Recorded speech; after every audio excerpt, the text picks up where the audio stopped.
예. 자, 우리 사회보험 지금 2개, 노인장기보험까지 3개 살펴봤어요. 그 다음에 이제 산재하고 고용보험이 있는데, 그거 하기 전에 한 분이 지금 질문을 주셨거든요. 국민기초생활보장제도. 그 얘기 잠깐만 해볼게요. 국민기초, 국기법. 국민기초생활보장법. 자, 우리 줄여서 국기법이라고 보통 얘기하죠. 이게 왜 만들어졌어요? 예. 예? 예? 최저보장? 사회보장급여들은 다 최저생활만 보장합니다. 뭔 얘기인지 되세요? 우리 국민연금에 노령연금 받죠? 예, 그 돈 받아서 여러분 빌딩 못 삽니다. 예, 반클리에프 목걸이 못 사요. 무슨 얘기인지 아시겠죠? 예, 그냥 먹고 사는 돈만 주는 거예요. 그걸 이제 우리 정책론의 가치 중에 급여 적절성이라고 공부할 거예요. 급여 적절성. 국가가 주는 급여는요, 너무 많은 것도 아니고 너무 적은 것도 아니고 그냥 굶어 죽지 않게 주는 거예요. 그걸 생존권 보장할 만큼만 주는 겁니다. 그걸 급여의 적절성이라고 하는 거예요. 급여 무슨 성?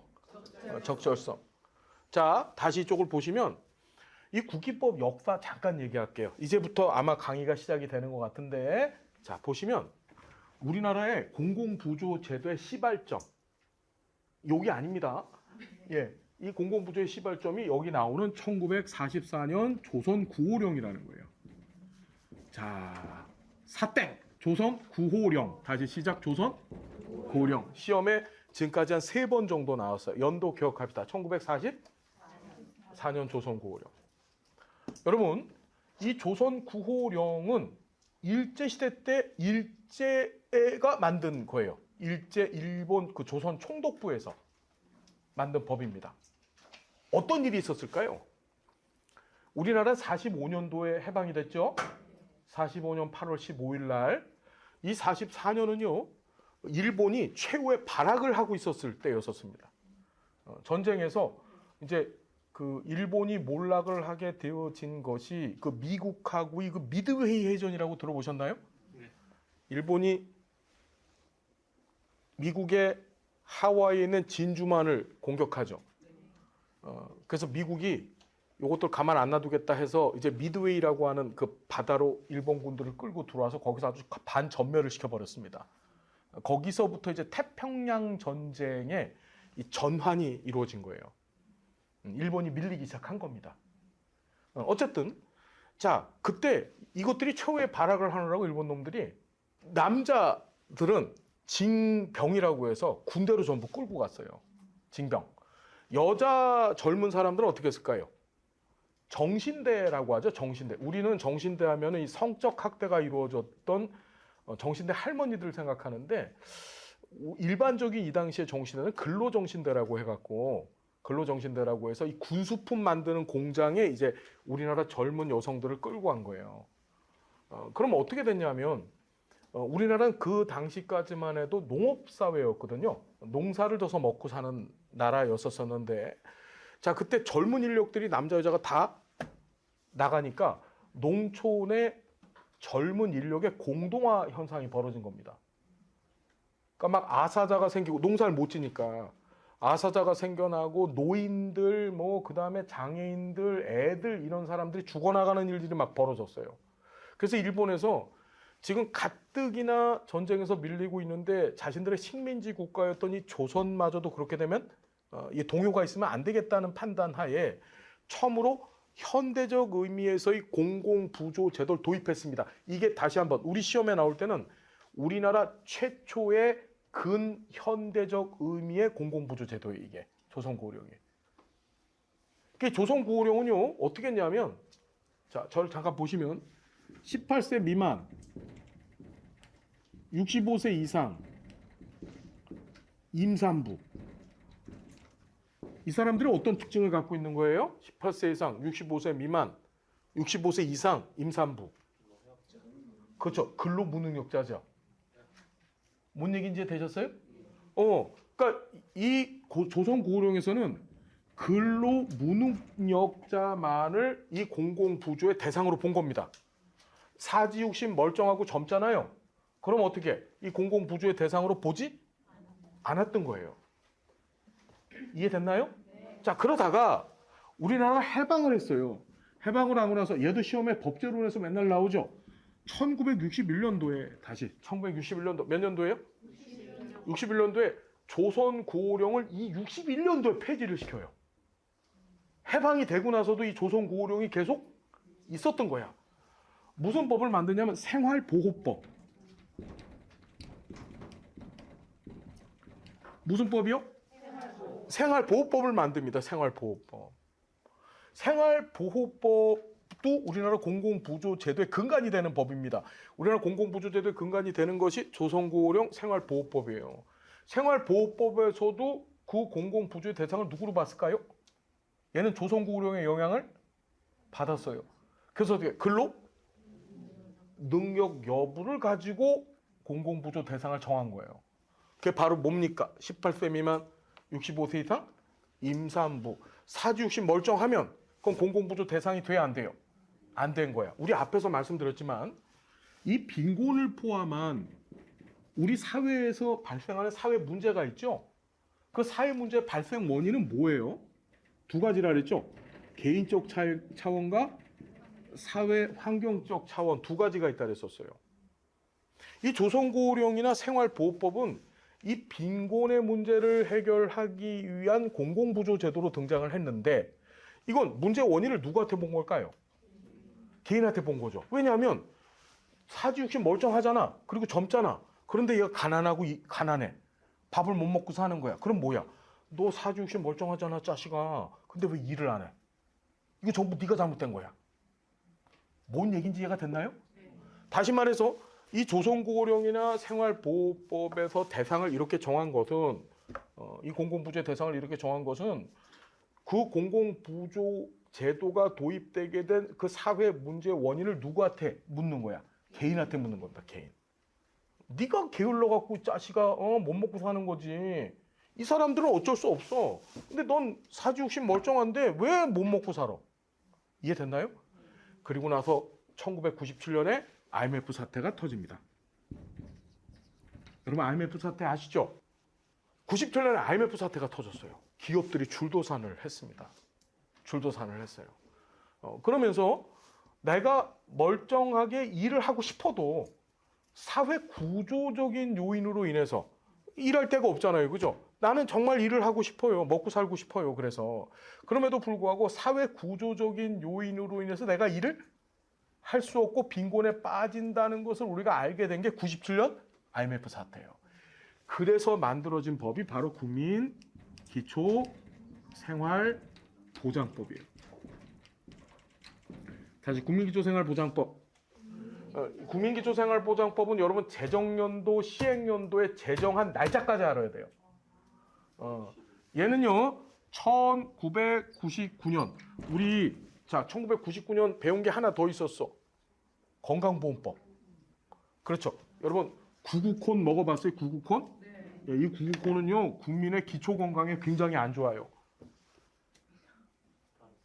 구구콘은 뭐에 안 좋다고? 국민의 기초건강에 너무 안 좋다고. 자, 99년도에 제정된 법이 두 개. 국민건강보험법하고 국민기초생활보장법. 알았죠? 구구콘은 국민의 기초건강에 안 좋다고. 알았죠? 이 정리되셨죠, 여러분? 난 걱정되는 게 있어. 시험장에 가서 구구콘을 얘기해. 구구콘이 뭐였지? 구구콘. 아니 선생님이 구구콘 아이스크림 그게 뭐였지? 이제 그것만 생각하고 왔네. 근데 대표님은 한 발짝 더 나가서 브라보콘이 뭐였지? 이러고 그때 선생님 브라보콘이라 그랬는데 그게 뭐였지? 예. 정말 그러시면 안 됩니다. 알았죠? 자, 99년도에 제정된 법 두 개. 자, 얘는 99년도 9월 7일 날 제정돼요. 이게 중요해요. 9월 7일 날. 이게 시험에 잘 나와요. 법제론에서도 나오고 실천론에서도 나와요. 역사 묻는 문제에서. 왜 잘 나오냐 하면 이 국민기초생활보장법이 제정된 이 9월 7일을 기념해서 사회복지사업법이라고 하는 법이 있어요. 아시죠, 여러분? 이 사회복지사업법에서 이날을 사회복지의 날로 정했어요. 다시 사회복지의 날. 시작. 사회복지의 날 매년 몇 월 며칠? 9월 7일. 그 뭐 한 날이에요? 국기법 제정된 날이에요. 사회복지 사의 날이 아닙니다. 사회복지의 날. 이해 됐나요? 시험에 억수로 잘 나옵니다. 억수로.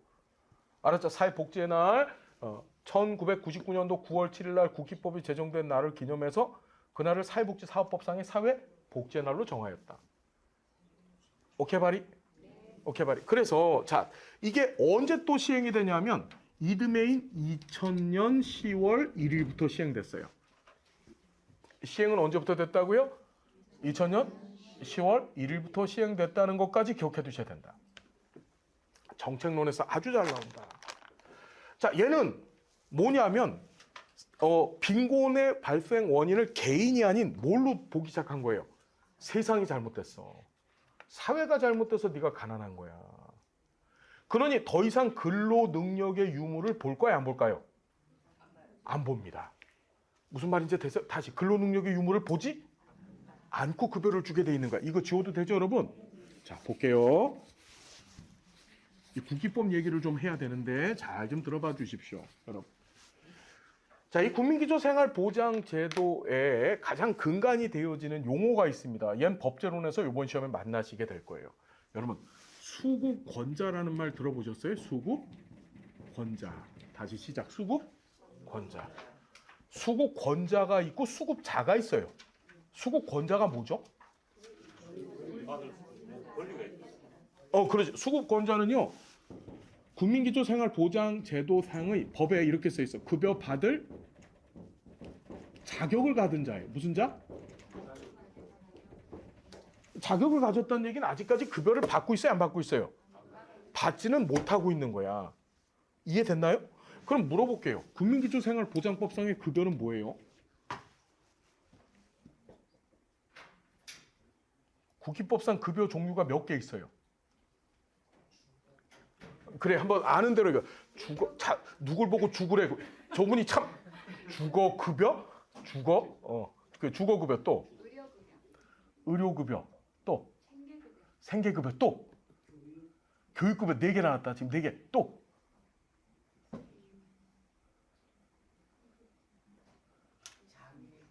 장애급여 삑. 자, 우리 이렇게 기억하죠. 잘 보세요. 어느 기초 초등학교에 이상한 생각을 갖고 계신 교생 선생님이 간 거야. 교생이 정신적으로 좀 이상해. 정신적으로 장애를 갖고 있는 교생이 갔어요. 그거 주의해야 돼. 그죠? 자, 지금 뭔 헛소리냐면 급여를 이렇게 기억하셔야 돼. 장애자 교생주의. 다시 시작. 장애자 교생주의 하자. 다시 한번.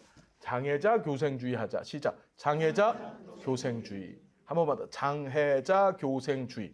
국기법상 급여 7개. 다시 한번. 장애자 교생주의. 한 번만 더. 장애자 교생주의. 장제급여. 얘는 명칭 장제급여예요. 우리 헷갈리지 말아야 될 게 아까 전에 국민건강보험법 봤잖아요. 거긴 장제비였죠. 헷갈리면 안 돼. 얘는 장제급여, 해산급여, 자활급여, 교육급여, 생계급여, 주거급여, 의료급여. 몇 개 급여가. 국민기초생활보장법 제7조에서는 국민기초생활보장제도상의 급여를 7개로 규정하고 있어요. 이해됐나요? 자, 자격이래. 자격. 어떤 자격을 갖춰야지 줘요? 그 급여를 어떤 자격을 가져야지 주는 거야? 예? 그게 자산조사. 예, 맞아요. 자산조사인데 법에서는 그 자산조사를 뭐라고 해놨을까요? 지금 말씀 잘해 주셨습니다. 왜 웃으세요? 선생님 웃으실 땐 제가 한마디 하겠습니다. How old are you?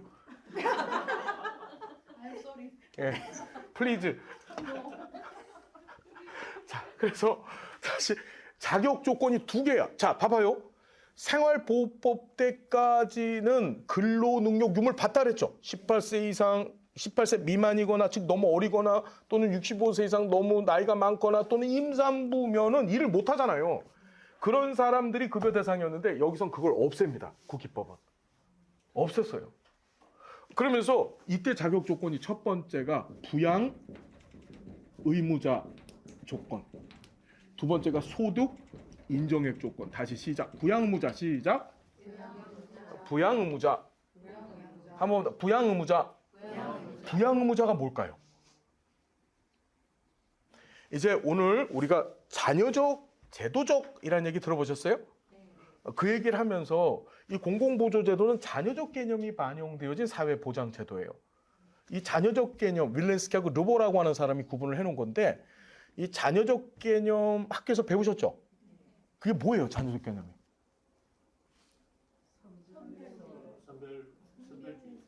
맞아요. 자녀적 개념하고 거의 같은 용어가 선별주의예요. 또 제도적 개념은? 그리고 비슷한 용어, 그 내용이 뭐냐고요? 자녀적 개념이란 말이 뭐예요? 자녀적 개념이. 대상자, 수급권자에게 수급할 개인에게. 자, 그럼 제도적이란 말이 왜 제도적이에요? 조건이 필요 없이 모두에게 지급되니까 제도적으로 지급을 하니까. 이게 다 녹화되고 있어요 지금. 예. 자, 그래서 자 다시 요 얘기 조금만 하고 가요. 우리 잘 알아야 돼 이거. 이름이 윌렌스키 르보야. 누구요? 윌렌스키. 이거 형 이름이 누군지 아세요? 이놈 시키. 동생은 저놈 시키거든요. 예, 다시 윌렌스키와 르보 시작. 윌렌스키와 르보.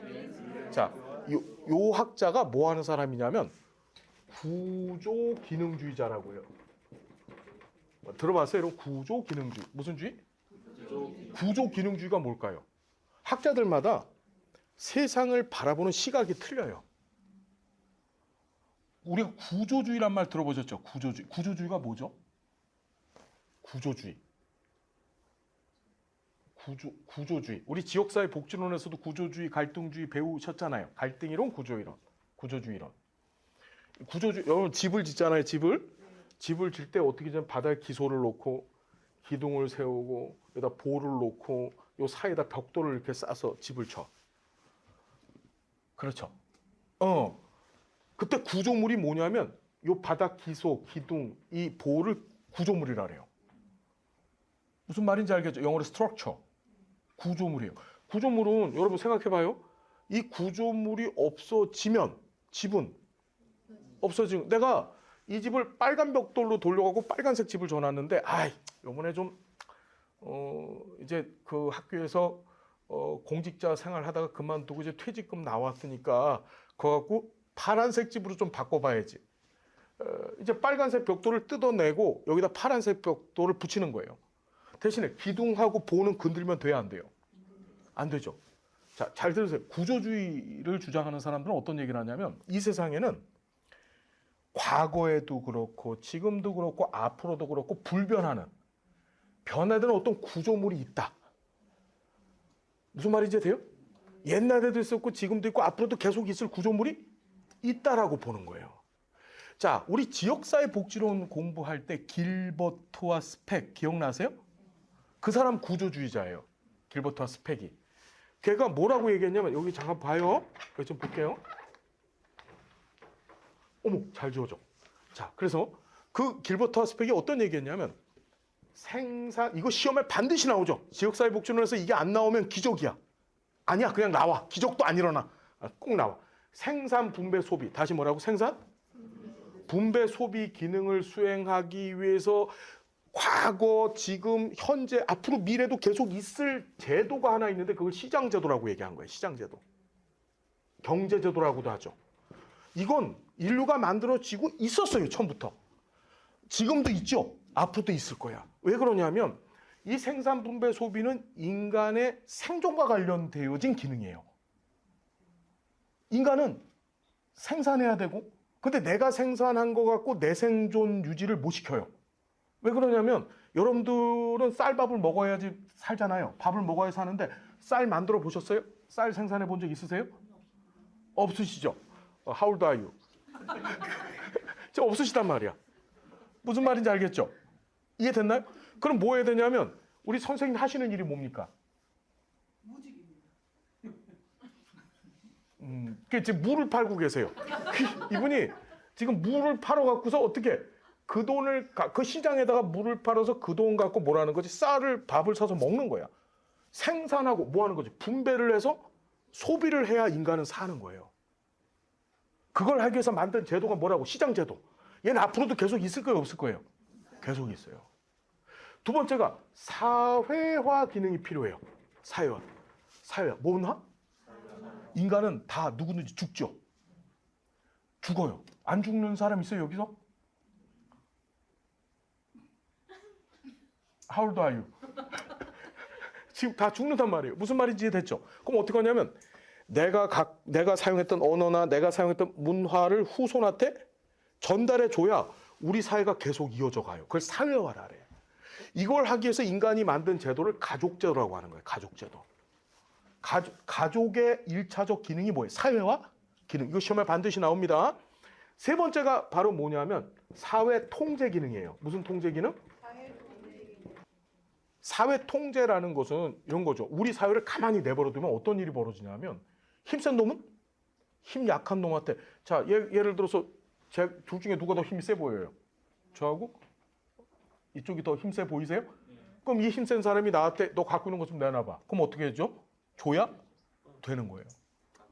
그래서 약육강식, 동물의 세상이 되는 거죠. 그래서 뭘 만들었냐면 질서 체제를 유지하기 위해서 누군가한테 권력을 줍니다. 그리고 권력을 준 사람이 법이나 제도 등을 만들어서 나머지 구성원들을 통제하게 만든 거예요. 우리가 대통령을 뽑고 국회의원을 뽑아놨죠. 이유가 뭐야? 그 사람들이 우리를 통제하라고 만든 거야. 법이나 제도 등을 만들어서. 무슨 말인지 되세요? 네. 그걸 우린 정치제도라고 하는 거예요. 정치는 옛날에도 있었고 지금도 있고 앞으로도 계속 있을 거예요. 자, 그 다음에 사회 통합 기능이 있어요. 요새는 이게 잘못 이루어지고 있는데 사회 통합이라는 말은 무슨 소리냐면 우리 사회 안에는 사람들마다 다 다른 가치, 생각을 갖고 살아요. 그런데 한 사회 내에서 살잖아요. 이걸 가만히 내버려두면 분열되고 난리 부르스를 찍었죠. 그래서 인류가 뭘 만들었냐면 종교제도를 만들었어요. 원래 종교는 사회를 통합시켜야 돼요. 왜냐하면 한 신을 믿고 보통 정상적 종교는 유일신관이거든요.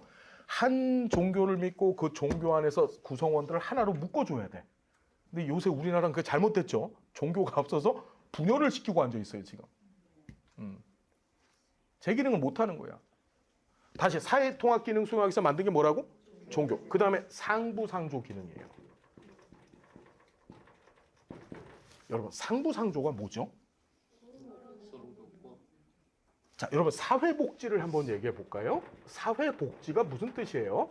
지난 수업 시간에도 한번 얘기를 들었던 것 같은데 사회복지. 우리 사회복지 한다고 하죠? 재난에 대비한다. 재난에 대비한다고요? 예. 사회복지학과 나오셨고 또 사회복지 공부하잖아요. 사회복지가 과연 어떤 의미일까요? 여러분 사회복지라는 의미 안에는 어떤 관계가 있냐면 내적 관계. 무슨 관계요? 이게 어떤 의미냐면 사회복지 할 때 이 사회라는 말은요. 우리끼리라는 뜻이에요. 우리끼리. 여러분 지역사회복지론 학교에서 배우셨죠? 그 지역사회복지론 공부할 때 내용이 뭐였어요? 뭐라고? 어렵다가 내용이었어요. 야, 어렵다가 내용. 야, 훌륭하세요. 자, 예를 들어요. 지역사회 복지를 하죠? 그럼 지역사회 복지 내용이 뭐였냐면 한마디로 정리하면은 우리 지역사회 안에 힘들고 어려운 사람이 있으면 이걸 누가 도와야 돼? 그 지역에 우리끼리 돕는 거야. 예를 들어서 여러분 국가 차원의 복지를 할 때 해외에서 우리나라 원조를 해줘요. 그건 사회복지 아니야. 그건 사회복지가 아니에요. 우리나라 국민들끼리 세금 걷고 보험료 걷어서 우리나라 국가 안에 있는 사람들 도와야 돼. 그걸 사회복지라고 하는 거예요. 그러니까 국제적 관계, 외적 관계 이런 걸 사회복지라고 하는 게 아니에요. 사회복지를 그래서 내적 관계라고 하고 이 내적 관계를 표현한 게 상부상조예요. 상부상조가 무슨 소리냐면 야, 우리 이렇게 우리 사회 구성원이 있는데 이 중에서 네가 힘들어? 그럼 내가 널 도울게. 서로상 도울부, 서로상 도울조거든요. 네가 힘들면 내가 널 돕고, 내가 힘들면 네가 날 돕고. 그게 사회복지예요. 해외 원조 받는 걸 사회복지라고 하는 거? 아니에요. 지역사회복지론 공부하셨지만 그 내용이 전부 뭐냐면 지역사회복지론의 제일 중요한 키워드가 죄송합니다. 지역사회 보호였잖아요. 지역사회 보호. 지역사회 보호가 뭐죠? 우리 지역사회 안에 정신질환자, 장애인들이 있으면 우리가 돕겠다는 거, 우리가. 다른 지역사회 손 안 벌리고. 뭔지 아시겠어요? 사회복지의 뜻이 바로 내적 관계. 내적, 우리끼리 한다는 뜻이야, 우리끼리. 그걸 상부, 상조라고 하는 거예요. 그거 하기 위해서 만든 제도가 사회복지제도예요. 여러분, 다시 한번, 이거 반드시 지역사회복지론에서 나와요. 다시 한번. 자, 이거 주장했던 사람 누구라고? 길버트와 스펙. 스펙이가 제일 좋아했던 운동화 브랜드는? 프로스펙스. 그렇죠. 대표님이 이럴 때만 정상이에요. 그래서 생산, 분배, 소비 기능 담당에서 만든 게 뭐라고? 시장제도. 사회화 기능 수행하기 위해서 만든 게 가족제도. 사회통제 기능 수행하기 위해서 만든 게 정치제도. 사회통합 기능 수행하기 위해서 만든 게 종교제도. 상부상조 기능 수행하기 위해서 만든 게 사회복지제도예요. 이해되셨어요? 얘네들은 옛날에도 있었고 지금도 있고 앞으로도 계속 있을 거예요. 잘 보세요. 이게 기능주의자들이에요.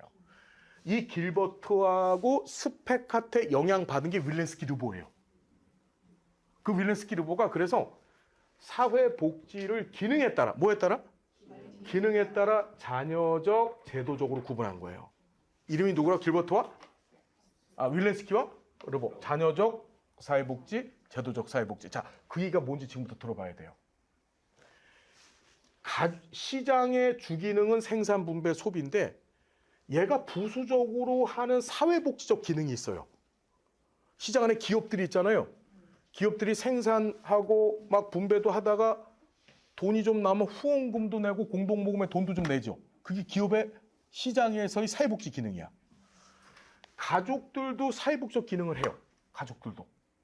원래 가족이 만들어진 이유는 사회화 기능을 하기 위해서 만든 건데 가족이 사회복지적 기능을 한다고. 예를 들어 우리 엄마가 아프면 어떡하지? 내가 우리 엄마를 위해서 병원비를 내주죠. 그걸 우린 사적 이전이라고 하는 거예요. 사회복지 정책론에서. 무슨 이전? 사적 이전. 다시 무슨 이전? 여러분 잘 봐요. 이전이 공적 이전, 사적 이전이 있는데 이전이란 말은 대가를 받지 아니하고 무엇인가를 주는 행위를 이전이라 해요. 국가가 수급자 할머니한테 뭔가 주죠. 생계급여도 주고 주잖아. 그렇지. 그걸 공적 이전이라 그래. 국가나 지자체가 주는 걸. 그런데 국가나 지자체 외자인 민간 차원에서 예를 들어 여러분들이 부모님한테 용돈을 준다든지 아니면 저한테 돈을 좀 이렇게 주시면 좋겠어요. 예, 그래서 사적 이전 좀 해주세요. 제발. 예. 이게 사적 이전이야. 무슨 말인지 되셨어요? 사적 이전도 사회복지 아니야. 사회복지예요. 사적 이전도. 가족은 사적 이전을 하는 대표적인 주체예요. 이해됐나요? 자, 사회 통제 기능을 하는 정치는 그 기능이 굉장히 약해요. 사회복지적 기능이. 그런데 종교제도 같은 경우에는 사회복지적 기능을 많이 수행하죠. 잘 보세요. 자녀적이라는 말은 무슨 소리냐면 자녀적 잘 들으세요. 자녀는 찌꺼기라는 뜻이잖아요. 찌꺼기. 자녀적 사회복지는 뭐냐면 이런 겁니다. 잘 들으셔야 돼요. 시장이나 가족이나 정치나 종교가 갖고 있는 이 부수적인 사회복지적 기능만 갖고서도 충분하다. 별도의 상부상조 기능만 하는 사회복지제도를 만들 필요가 없다. 이해돼요? 무슨 말인지 자녀적이라는 말은 그 뜻이에요. 뭐냐면 요 부수적인 기능만 갖고서도 충분하다. 별도로 상부상조 기능만을 별도로 수행하는 사회복지제도를 만들 필요가 없다. 그러다가 얘네들이 기능을 삑사리 칠 때가 있어. 예를 들어 요새 가족이 1인 가구로 바뀌잖아요. 그러니까 누군가 부양해 줄 사람이 없는 거야. 이것처럼 뭔가 부족할 때만 일시적으로, 응급처치적으로, 보충적으로 그때만 사회복지제도를 조금 썼다가 빨리 빼버리자. 그게 자녀적 개념의 사회복지예요. 그래서 만들어진 제도가 공공부조 제도예요. 공공부조는 얘가 굶어 죽을 상황에 놓여 있을 때만 잠깐 도와주고 얘가 조금 뭐 로또 복권 당첨됐든지 아니면은 뭐 보이스피싱에서 돈을 많이 벌었든지 하면 어떻게 빠져나가는 거야 그냥. 자녀적 사회복지에서는 그 책임을 누구 보고 지랄해요? 시장? 가족이 지는 거예요. 가족이. 이해됐나요? 이해됐어요?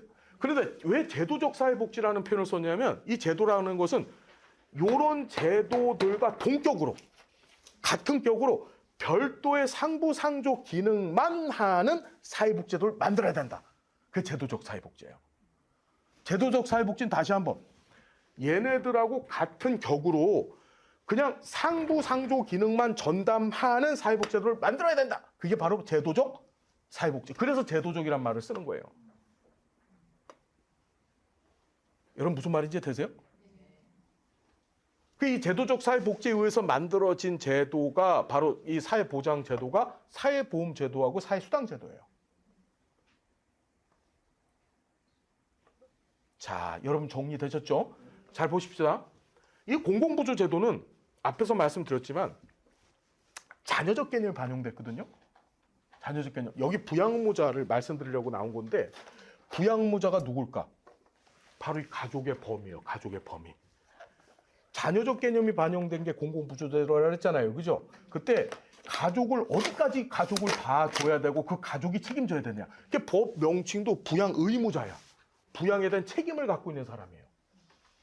이해됐나요? 이 우리나라 현재 국기법의 소위 부양의무자는 자 이게 시험에 잘 나오죠. 일촌, 직계, 혈족과 그의 배우자. 다시 일촌, 직계, 혈족과 그의 배우자. 시작. 일촌, 직계, 혈족과 배우자. 단 사망한 자의 일촌, 직계, 혈족의 사망한 자의 배우자는 어떻게 부양의무자에서 제외되게 돼 있어요. 일촌, 직계, 혈족이 뭐죠? 이게 법제론에서 시험 문제 나왔었어요. 일촌, 직계, 혈족이 뭐예요?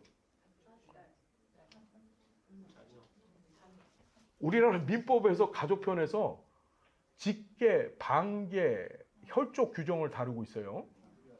응? 자, 그렇죠. 나를 기준으로 해서 나를 기준으로 보면 위 아래를 직계라고 하는 거예요.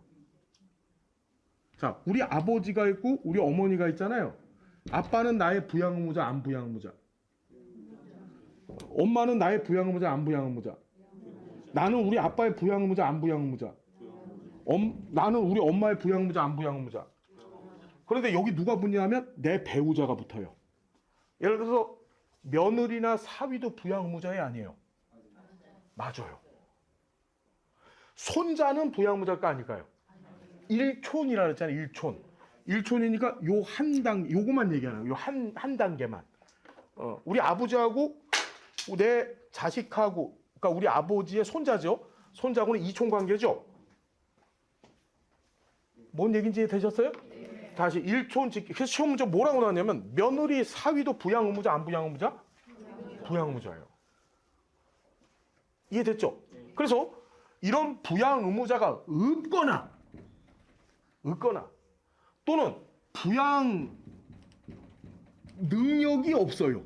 다시 뭐라고? 부양 능력이 없어. 부양 능력이 없는 게 뭐냐? 부양의무자가 있는데 너무 가난하거나 또는 장애를 갖고 있거나 그걸 부양 능력이 없다라 그래요.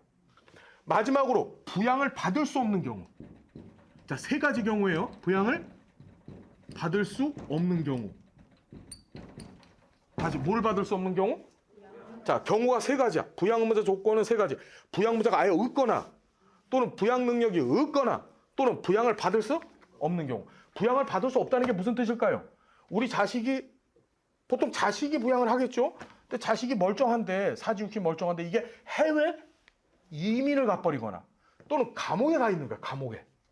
자, 경우가 몇 가지라고요? 세 가지. 다시 부양의무자가 없거나 또는 부양 능력이 없거나 부양을 받을 수 없는 경우. 그게 부양의무자 조건이에요. 자, 두 번째는 소득 인정액 조건입니다. 다시 뭐라고요? 소득 인정액. 공공보조 제도는 자산 조사를 해야 되잖아요. 자산. 그러니까 부양의무자는 가족의 범위를 얘기하는 거예요. 가족의 범위. 여기서 얘기하는 가족의 범위. 알았습니까? 소득 인정액이라는 말은 무슨 소리냐면 자산 조사를 통해서 국가가 야, 네 소득은 요만큼이야 라고 인정을 해준 거야. 즉 자산 조사의 결과물이 소득 인정액이에요. 그래서 소득 인정액이라는 용어를 쓰는 제도들이 몇 개 있어요. 이거랑 이제 기초연금 제도, 장애인 연금 제도 전부 다 공공부조 제도야. 소득 인정액이라는 말을 쓰면 전부 무슨 제도라고요? 공공부조 제도인 거예요. 그래서 이 소득 인정액을 어떻게 정해놨냐면 자, 얘는 이렇게 놨어. 개별 가구의 소득 평가액 플러스 재산의 소득 환산액.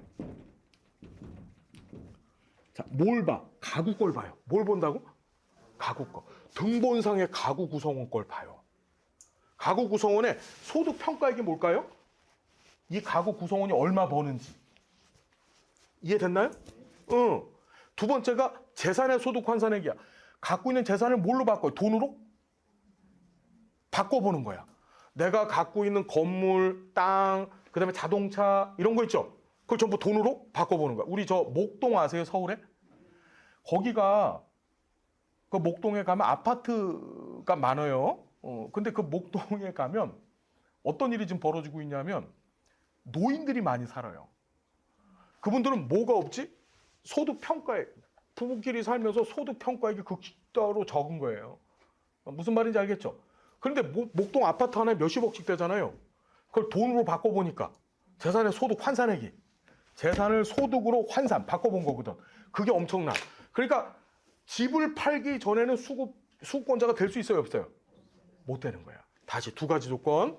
부양문자 조건하고 소득 인정액 조건인데 자, 여기까지 정리되셨죠?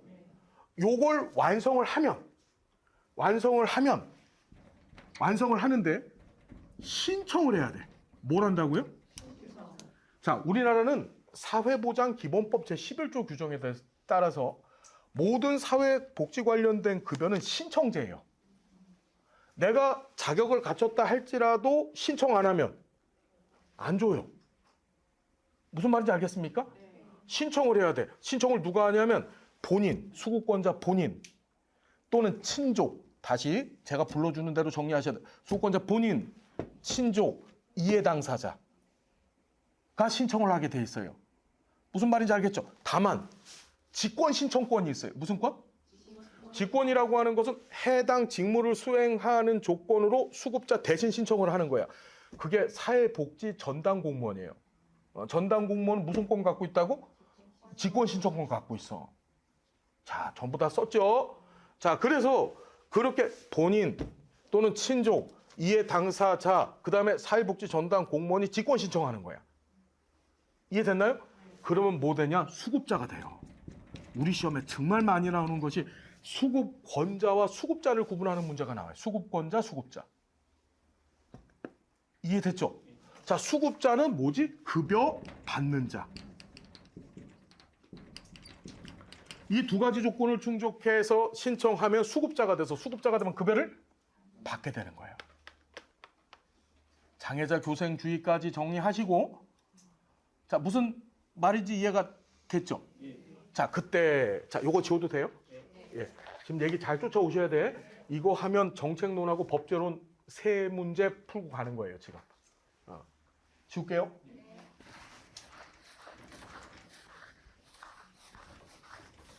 그럼 국가 지자체가 이거 공공부조니까 국가 지자체가 같이 하는 사업이에요. 사회보험만 국가 혼자 한다 그랬죠. 사회보험하고 사회수당제도는 중앙정부 사업이에요. 거긴 지자체 역할이 없어요. 지자체가 돈을 마련하지 않아요. 원칙적으로. 사회보험은 완전한 국가 사업이에요. 근데 공공부조는 국가와 지자체가 같이 하는 사업이에요. 뭔 말인지 알겠죠? 자, 그때 자 보시면 돈을 얼마큼 줘야 돼요? 급여를 얼마만큼 주고 어느 정도 소득 인정액을 갖고 있어야 이 사람이 수급자가 되죠? 중위소득. 중위소득이 뭐예요? 전체 국민의 돈을 다 보태서 중간을 잘라서 그 중간 위치에 있는 소득을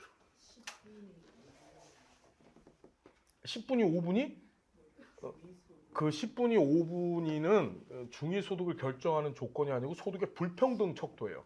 예, 불평등. 불평등 척도입니다. 빈곤을 측정하는 도구가 아니고. 자, 우리 여기서도 얘기를 조금만 해봐야 돼요. 공공부조제도는 빈곤의 문제를 해결하기 위해서 만든 제도예요. 맞죠? 그러면 여러분 빈곤, 가난 있죠? 가난? 빈곤이 뭐요? 가난이 뭐요? 도대체 뭐가 가난이에요? 얘기 좀 해보세요. 어떻게 돼야지 가난한 거예요? 가난한 사람. 먹고 살기 힘든 거. 우리 대표님 마음은 가난하신 것 같아요. 그 복이 있으세요. 예. 예. 예. 자, 가난하신 분 여기 무직자 어떻게 가난하세요? 근데 왜 이렇게 부티가 나 보이시지? 커피도 주시고 뭐 예. 마음 부자입니다. 마음만 부자시구나. 가난한 사람 나 부자 손 들어보세요. 부자 돈 친하게 지낼라 그랬더니 친하게 지낼 사람이 한 명도 없는 것 같아요. 자, 우리가 이 빈곤이라고 하는 문제를 빈곤을 정의를 내려야 돼요. 뭐가 도대체 가난한 것인가? 지금 얘기 계속 쫓아오고 계시죠, 여러분? 지금 뭘 하고 있는 거냐면 여러분이 정책론, 법제론 배운 걸 지금 쭉 하고 있는 거예요, 제가. 자, 빈곤을 정의 내릴 때 도대체 뭐가 빈곤이냐? 그 빈곤을 정의 내리는 방법이 따라볼까요? 절대적 빈곤, 상대적 빈곤, 주관적 빈곤이 있어요. 자, 빈곤을 정의 내리는 방법이 총 몇 가지가 있다고요? 세 가지를 많이 써요. 세 가지. 이걸 뭐라고 얘기하면 경제적 빈곤이라 해요. 무슨 빈곤? 우리가 빈곤이라고 하는 게 지금 말씀드렸지만 마음이 가난할 수도 있고, 그렇죠? 지식이 부족할 수도 있고, 지식이 가난할 수도 있고. 그런데 사회복지에서 다루는 이 경제적 빈곤이라는 건 한마디로 얘기하면 소득, 돈이 없다는 거야. 돈이 없다는 거. 이해됐나요? 그 경제적 빈곤의 종류가 몇 가지? 세 가지. 시작. 이것도 시험에 정책론에 안 나오면 저한테 따지세요. 아, 진짜로. 진짜로. 다시 뭐가 있다고? 절대적 빈곤, 상대적 빈곤, 주관적 빈곤이다. 반드시 나와. 반드시. 이유 없어. 그냥 100% 나와. 절대적 빈곤이라는 게 뭘까요, 여러분? 자, 보시면 반드시 나옵니다. 절대적 빈곤이라고 하는 건 뭐냐면 인간의 생존 유지. 얘네들 다 뭘 정하는 거냐면 빈곤선을 정해요. 뭘 정한다고요? 빈곤선. 그러니까 무슨 소리냐면 빈곤이라는 말 자체가 굉장히 추상적인 얘기일 수 있잖아요. 그러니까 국가가 어떻게 하냐면 야, 요 정도 소득 밑은 빈곤이다. 그 소득을 우린 빈곤선이라고 하는 거예요. 선을 정하는 방법들이야, 이게. 이해됐죠? 무슨 얘기인지? 자, 그때 절대적 빈곤이라고 하는 것은 인간의 생존 유지에 필요한 필수적인 비용을 absolutely, 말 그대로 이게 절대적이야. 이만큼 확보가 안 되면 얘는 죽어. 굶어 죽는 거야. 그걸 갖고 빈곤선을 정하는 걸 절대적 빈곤이라 해요. 이 절대적 빈곤선을 정하는 방법이 두 가지가 있어요. 몇 가지가 있다고요? 두 가지가 있어요. 그게 뭐가 있냐면 라운트리 방식이라는 게 있어요. 라운트리 방식이 있고 오샨스키 방식이 있어요. 이 라운트리 방식을 전물량 방식, 얘를 반물량 방식이라 해요. 다시 전물량 방식 시작. 이 라운트리는요 영국 사람이에요. 그런데 이 사람이 뭘 했냐면 1899년도에 영국의 요크라고 하는 동네가 있어요.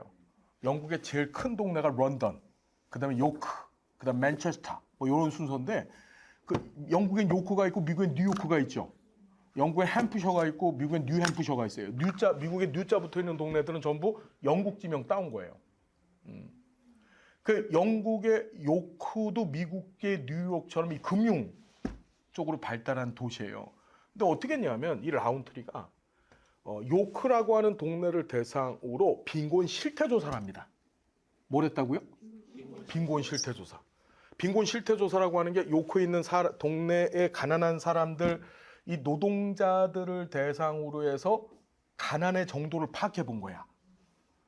그때 뭘 했냐면 그 결과로 1차 빈곤, 2차 빈곤 개념을 내세워요. 1차 빈곤, 2차 빈곤. 1차 빈곤이 뭐냐면요. 사람이 생존하는 데 필요한 네 가지 품목을 정했어요. 그게 뭘까요? 사람이 사는데 반드시 필요한 네 가지. 이거 없으면 사람은 죽어요. 빵? 아, 밥을 드세요. 그냥 왜 빵을? 의료, 예. 수법, 예. 교육. 예, 교육? 자, 엄마, 막 내가 헷갈려. 의식주 연료비예요. 뭐라고요? 먹는 거, 입는 거, 집 있어야 돼요. 그 다음에 집이 있어도 영국 춥거든요. 연료비 없으면 얼어 죽잖아요. 이 네 가지를 규정한 거예요. 그래서 1차 빈곤을 뭐라고 얘기했냐면 의식주 연료비를 마련하지 못하는 상태. 그 가구가. 그걸 1차 빈곤이라고 했어요. 이해됐나요? 이거 없으면 절대적이야, 이게. 이거 없으면 죽어요, 사람들. 그 다음에 두 번째가 2차 빈곤이 있는데 2차 빈곤은 뭐냐면 의식주 연료비를 마련할 돈은 돼요. 수입은 되는데 문제는 이 돈을 다른 용도로 써야 돼. 그게 뭘까? 의료비야, 의료비. 무슨 말인지 돼요? 가족이 아프면 지금 당장에 내가 못 먹고 살아도 뭘 해야 되죠? 그 돈을. 그렇죠. 가족 치료하는 데 써야 되잖아. 그게 2차 빈곤 상태라고 본 거예요. 그래서 말씀드렸죠. 의료보장 체제가 맨 처음 구축됐다고요. 영국의 최초의 사회보험이 등장하는데 그게 1911년에 국민보험법이거든요. 1911년 무슨 보험법? 이 국민보험법이 건강보험하고 실업보험으로 구성되어 있었어요. 뭔 얘기인지 알겠습니까? 이 의료는요, 돈이 엄청 들어가요. 왜냐하면 전문가한테 서비스를 받아야 되거든요. 그렇죠? 그래서 이건 국가가 세금으로 감당하기가 힘들어요. 그러니까 대부분 국가들이 보험제도로 운영하는 거예요. 보험제도로. 다 걷어갖고 운영을 하는 거야. 뭔 얘기인지 돼요? 알겠죠? 다시 좀 보시면. 자, 라운트리 방식은 전물량 방식이라는 게 뭐냐면 이걸 다른 말로 시장 바구니 방식이라고 하거든요. 인간이 살아가는 데 필요한 모든 필수 품목을 다 정해요. 뽑아. 다 뽑아갖고 그걸 갖고 뭐 하지? 거기에 시장에 단가 있죠. 단가. 그 다음에 소요되는 양을 곱해갖고서 뭘 구하는 거야? 빈곤선을 정하는 방법이 바로 라운트리 방식이에요. 이해됐나요?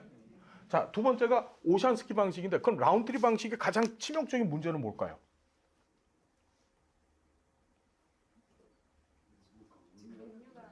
그렇지, 종류가 너무 많지.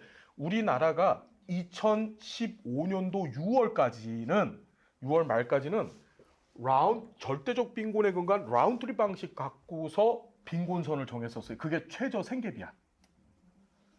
이 최저 생계비를 정했었어요. 최저 무슨 비? 생계비를 정했습니다. 최저 생계비를 정했는데 그때 당시에 품목 중에 뭐가 있었냐면 사람이 살아가는데 필수적인 품목 안에 CD를 넣어놨었어요. CD. 음악 CD 있잖아요. 4인 가구가 1년에 음악 CD 하나를 구입하는데 5,440원인가를 쓰게 해놨었어요. 그 품목을 정하는 게 이 정부의 관료들마다 굉장히 자의성이 심하겠죠. 그렇죠. 그 다음에 단가를 규정하는 것도 상당히 복잡해요. 물건을 쿠팡에서 살 때랑 중국의 테무에서 살 때랑 틀릴 거란 말이에요. 그죠? 그래서 자의성이 강하고 품목을 정하는 데도 자의성이 강하고 그 다음에 가격을 정하는 것도 복잡해요. 그래서 등장한 게 바로 오션스키 방식이에요. 이거 반물량 방식이에요. 이 반자가 절반 반자입니다. 자, 오션스키는 미국의 사회보장청이라는 데서 근무했던 공무원이었는데 얘는 어떻게 계산을 했냐면 인간이 살아가는데 필요한 열량이죠. 열량. 여기에다가 자 엥겔 계수의 역수. 다시 엥겔 계수의 뭐? 자 작년 시험 문제 뭐라고 나왔냐면 다음 중 엥겔 계수를 활용하는 빈곤선 측정 방법은 이렇게 나왔어요. 그게 오션스키 방식이야. 엥겔 계수가 뭐예요? 엥겔 계수. 가구의 총 소득에서 식료품비가 차지하는 비율을 얘기하죠. 다시 가구의 총 소득에서 뭐가 차지하는 비율? 그거예요. 그걸 곱해서 산출을 해요. 그 얘는 칼로리를 맞추는 데 초점을 둬요. 남자 하루 2,700칼로리 정해놓고 미국을 가면요. 걔네들도 우리나라처럼 급식을 하거든요. 국공립학교에서 급식을 해요. 급식을 할 때 뭘 주냐면 과자만 줘요. 모르셨구나. 과자, 햄버거, 튀김 특히 많이 주거든요. 미국 사람들이 뚱뚱하잖아요. 과자 많이 먹어서 그렇대요. 그래서 그 버럭 오바마인가? 그 사람이 대통령이 되고 나서 이 급식 체계를 바꾸려고 했었어요. 왜 그러냐면 걔네들은 기본적으로 오샨스키 방식에 젖어 있어요. 칼로리만 채워주면 돼, 그냥. 칼로리 제일 채우기 좋은 게 뭐야? 기름에 튀긴 과자야. 미국 가면 급식이 그래요, 여러분. 진짜로 그래요, 진짜로. 다 아주 기름에 튀겨갖고서 번질번질한 과자. 뭔 얘기인지 알겠습니까? 자, 그거고. 자, 상대적 빈곤이 등장한다. 상대적 빈곤이라고 하는 것은 이건 무슨 소리냐면 다른 사회 구성원들과의 비교를 통해서 빈곤선을 규정하는 방법이에요. 상대적 빈곤이. 일종의 상대적 박탈감을 측정하는 방법으로 사용할 수 있는데 이 상대적 빈곤 측정 방법을 세 가지만 좀 기억해놔야 돼. 그게 뭐냐? 중위소득 빈곤, 평균소득 빈곤,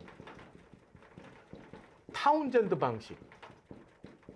다시 상대적 빈곤 측정 방법. 재작년에도 나왔고 올해도 나왔고 내년에도 나올 거고. 다시 한번 평균소득 빈곤, 중위소득 빈곤, 타운젠드 방식. 자, 중위소득은 뭐냐면 지금 우리 대표님 말씀 잘 주셨는데 가구의 소득을 높은 데서 낮은 데로 쫙 깔고 50% 지점을 딱 깔아놔. 50% 밑에 있으면 빈곤? 우리 보겠다는 거야. 평균소득 빈곤은 뭘까요? 그렇죠. 이 전체 소득을 모조리 더한 다음에 가구 숫자로 나누면 평균값 나오겠죠. 그 밑에 있으면 빈곤으로 보자는, 그걸 빈곤선으로 규정하는 거예요. 타운젠드 방식이 있는데 이 타운젠드는 사람 이름이거든요. 얘는 어떻게 했냐면 자, 중위값이 아니라 평균적인 삶의 수준을 측정하는 데 필요한 도구들을 정해요. 그게 뭐냐면 정산층인 중산층에서는 TV도 한 대 있는데 몇 인치, 냉장고도 몇 리터 이런 거를 지가 정해놓고 그걸 확보하지 못하는 소득에 있으면 그걸 빈곤으로 보자고 했던 게 타운젠드예요. 요새 이거 쓸까 안 쓸까? 안 써요. 자, 우리나라는 현재 못 쓰고 있어요. 이 중에서. 중위소득. 언제부터?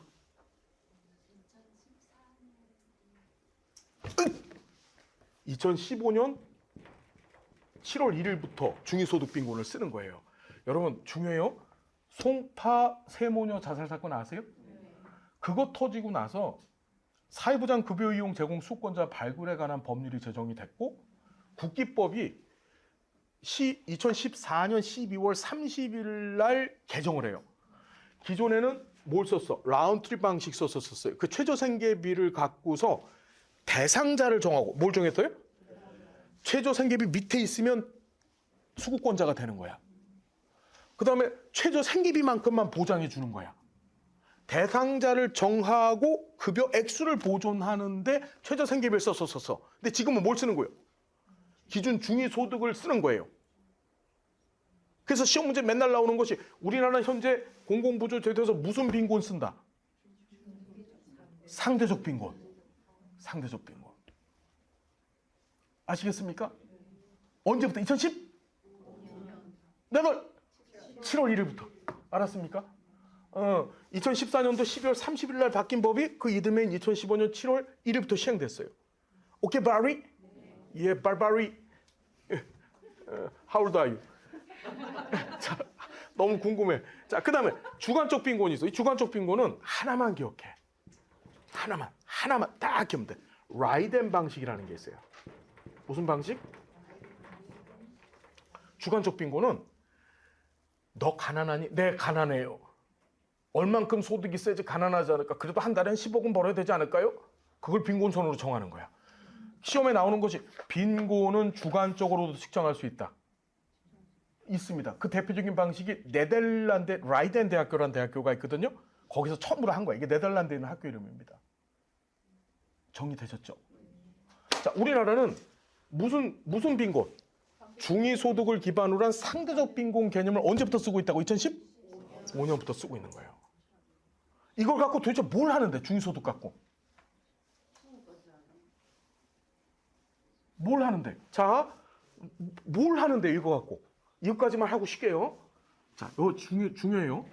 중위소득을 갖고서 국민기초생활제도에서 사용하는 것이 첫 번째가 선정기준. 작년에 정책론에서 계산 문제가 출제됐어요. 정책론에서. 생계급여 액수를 얼만큼 줘야 되느냐가 출제된 거야. 와는 뭐 다 별것도 아니에요. 자, 다시 천정 기준, 그다음 최저 보장 수준. 다시 중위소득 갖고서 정하는 게 두 가지. 선정 기준하고 최저 보장 수준. 선정 기준이라는 말은 누구를 대상으로 정할 것인가, 수급권자로 정할 것인가. 그 선정 기준. 자, 그다음에 최저 보장 수준은 얼만큼 급여를 줘야 되는가. 이해됐어요? 네. 자, 지금부터 요 얘기를 잠깐 할 테니까 잘 들으셔야 돼. 2015년 7월 1일 전에는 우리나라는 최저 생계비에 근거해서 통합급여 체제라는 걸 운영했습니다. 무슨 급여 체제? 이 통합급여가 뭐냐면요. 통합급여가 한번 수급권자가 되잖아요. 그럼 장애자 교생주를 한꺼번에 다 받는 거야, 그냥. 수급권자가 되면 장애자 교생주를 어떻게? 다 받는 거야, 그냥 통으로.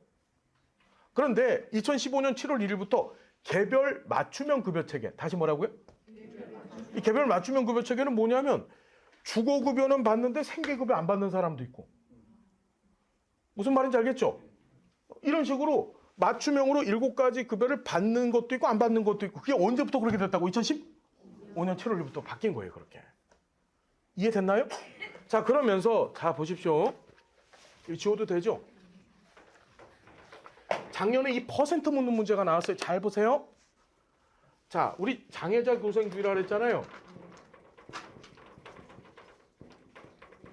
이 중에서 주축급여라는 게 있어요. 주축급여.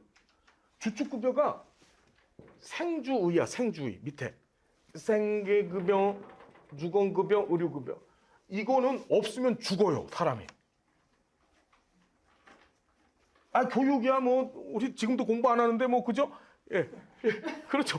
예, 교육급여나 뭐 자활이나 뭐 해산이나 장제가 있는데 이 세 가지는 없으면 죽는 거야. 이 주축되는 급여라래. 이거를 뭔 말인지 알겠죠? 지금 얘기 쫓아와야 돼. 생계, 의료, 주거는 없으면 죽는다고.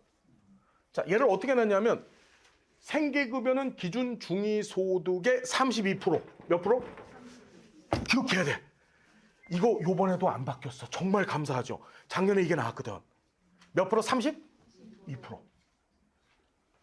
다시 뭐에 32%? 이제 뭔지는 뒤에서 설명할 텐데 일단 32만 기억해야 돼. 주거는 집이잖아. 집은 사고 파는 거야. 48%. 집은 사고 파는 거야. 지금 뭐 하는 거라고요? 사고 파는 48%. 자, 그다음에 의료가 있어. 의료를 못 받으면 죽어. 4. 영혼이 하늘나라로 가. 40. 쉥. 알았죠? 죽을 싸. 쉥. 알았죠? 자, 그다음에 교육급여는 절반. 50. 기준 중위소득 50. 이 퍼센트를 다 기억해야 돼. 자, 자활급여라는 거 들어보셨죠? 자활급여가 뭐지? 아, 스스로 활동할 수 있는 사람. 막 창작을 너무 뭐냐면 창작을 진짜인 것처럼 얘기해. 깜짝 놀라. 스스로 자활, 스스로 그럼 누군가 모르는 사람이 들으면 어머, 그 진짜인가 봐. 그러고 썬다고. 스스로 생활할 수 있는 것. 이렇게. 예. How old are you? 너무 판타스틱해. 여러분, 자활급여가 뭔지 봐요. 자활급여 잘 들어봐요. 자활 사업을 국가가 시행해요. 국가 지자체가. 그 자활 사업에 참여하는 조건으로 생계급여를 받는 사람들이 있어. 그걸 조건부 수급자라 그래요. 뭐라고? 조건부 수급자. 들어봤어요? 조건부 수급자. 이 조건부 수급자는 뭐 하는 사람들이냐면, 자, 조건부 수급자는 조건이 2개야. 조건부 수급자가 되는 조건 2개. 자, 기억하셔야 돼. 찌빨대 이상 65세 미만이래야 돼. 다시 몇 세 이상? 일할 수 있는 사람이야. 그러면서 근로능력 평가를 받아요. 뭘 평가받는다고요? 이런 나이 안에 들어가 있으면서도 일을 못할 수도 있잖아. 그 근로능력 평가를 어디서 하는지가 시험에 나왔어. 근로능력 평가 어디서 할까요?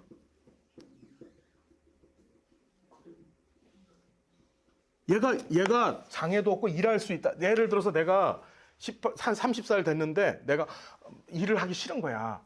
그냥 공짜로 생계급여 받고 싶어. 그래서 아픈 척하는 거야. 아우 나 아파요. 아파요. 병원. 예. 시험에 자, 근로능력 평가는 병원에서 한다. 고용노동부요? 자, 국민연금공단에서 해요. 신기하죠?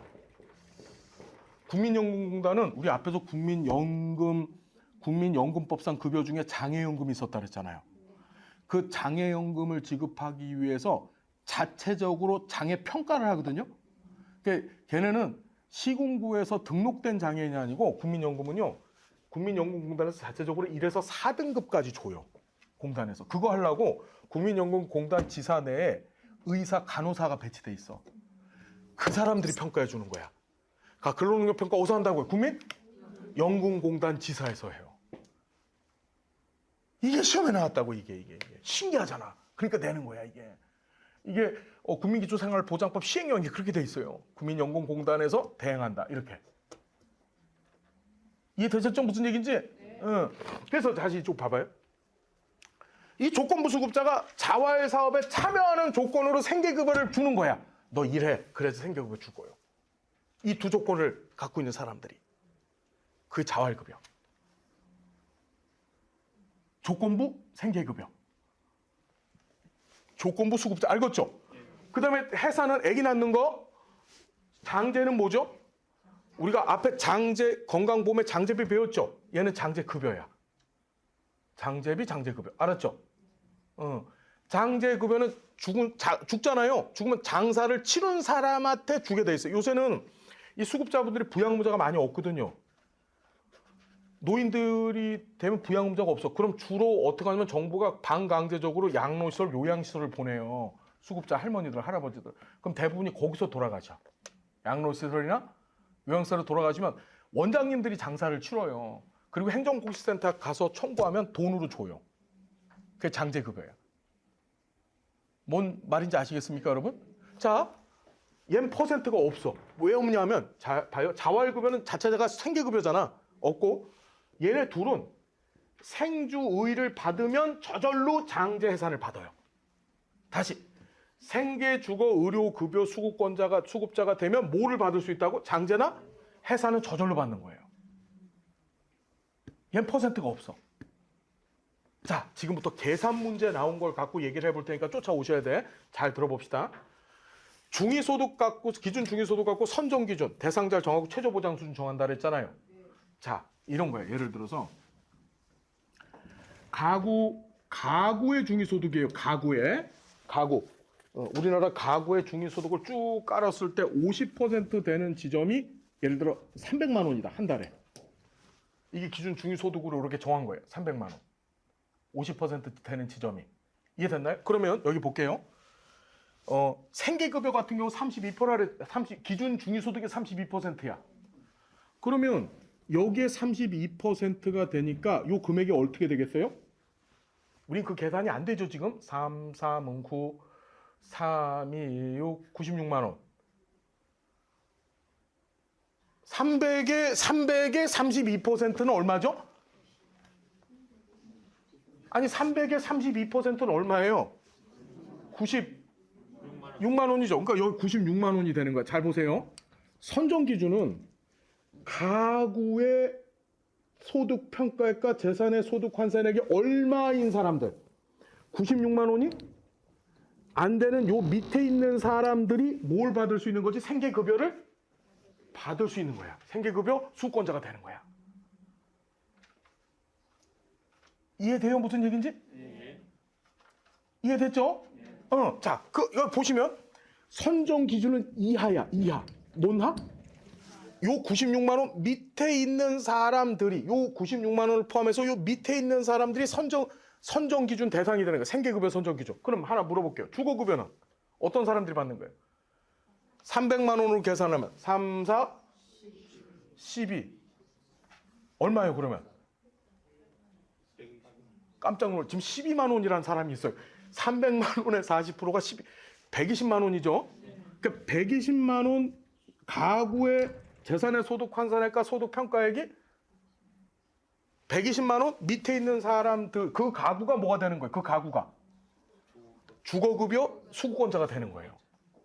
이해됐어요? 이하. 자, 최저보장 수준은 뭐냐 하면 여러분 최저보장 수준은 생계급여 같은 경우 이 96만 원이 최저보장 수준이야. 다시 생계급여 최저보장 수준이 얼마라고요? 96만 원이야. 최저보장 수준이. 그런데 잘 보십시오. 재산의 소득, 환산의 소득 평가액 얘기했죠. 걔네들이 버는 돈이 한 50만 원을 벌었어. 그럼 생계급여액은 얼마를 줘야 될까요? 46만 원 주는 거죠. 여기 빠진 46만 원만 주는 거야. 다시 말해서 잘 보세요. 생계급여액 플러스 소득 인정액이 뭐가 되는 거야? 최저보장 수준이 되는 거야. 다시 생계급여액 더하기 소득 인정액이 뭐가 된다고? 최저보장 수준이 되는 거예요. 이해됐습니까? 이 계산 문제가 작년에 나왔다고요.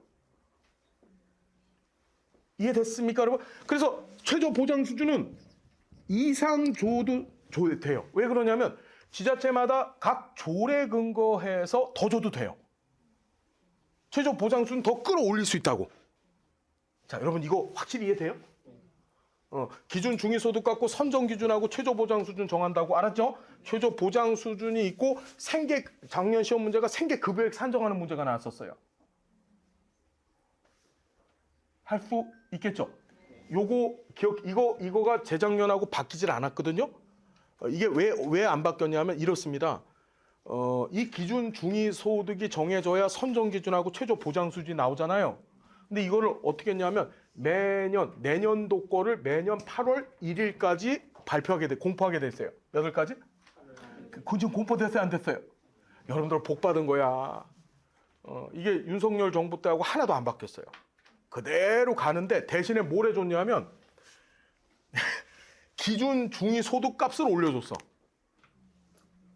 2%는 안 바뀌었는데 뭘 올려줘서 기준 중위 소득이 올라가면 이 급여액들도 올라갈까 안 올라갈까 같이 따라서 올라가겠죠. 예, 그런 식으로 6.8%가 가장 높게 만들어줬어요. 올해 내년부터. 그러니까 수급자들이 지금 생계급여가 4인 가족 기준으로 200만 원이 내년부터 넘어가요. 살만해. 여러분들 앞으로 인생의 꿈을 생계급여 수급자가 되는 것도 앞으로 생각해 보셔도 괜찮아. 알았죠? 무슨 말인지 알겠죠, 여러분? 난 훌륭한 생계급여 수급자가 될 거야. 라는 생각을 가지시고 그래 오늘 배웠으니까 부양의무자 조건 및 소득 인정액 조건을 맞춰야 되겠구나. 이 생각을 하실 때 잠깐 이 얘기도. 급여가 이렇게 있는데 생계급여는 부양의무자 조건하고 소득 인정액 조건을 다 맞춰야 돼요. 근데 주거급여하고 교육급여 두 개는 부양의무자 조건이 없어요. 소득 인정액 조건만 있어. 다시 뭐하고 뭐는? 교육급여하고 주거급여는 소득 인정액 조건만 있고 부양의무자 조건은 있다 없다? 없다는 거 기억해 두셔. 알았습니까? 의료급여하고 생계급여는 부양의무자 조건이 있어요 없어요? 있습니다. 생계급여가 문재인 정부 마지막 해에 그때 발표를 해버렸어. 뭐라고 했냐면 생계급여 부양의무자 기준을 없앴다고 했는데 없앤 게 아닙니다. 완화시켰어. 완화. 어떻게 되냐면 부양의무자가 우리 얘기했지만 부양의무자 없거나 부양 능력이 없거나 또는 부양을 받을 수가 없을 경우 세 가지라 그랬잖아요. 그때 부양의무자가 부양 능력이 없는 경우를 그 부양의무자 주로 이제 자식들인데 자식들의 전체 소득 인정의 9억 재산이 9억 그 다음에 소득이 1억 인 경우에 그 이상인 경우만 생계급여 부양의무자 조건에서 빼기로 했어요. 그 많이 있는 거죠 소득이 그죠? 9억 1억이면 알겠어요? 그 지금은 다시 말씀드리지만 생계급여 부양의무자 조건이 없어진 게 아니라 완화가 됐다라고만 기억하시면 돼. 알았습니까? 자 정리 끝. 잠깐 쉬었다가 진행하겠습니다. 고맙습니다.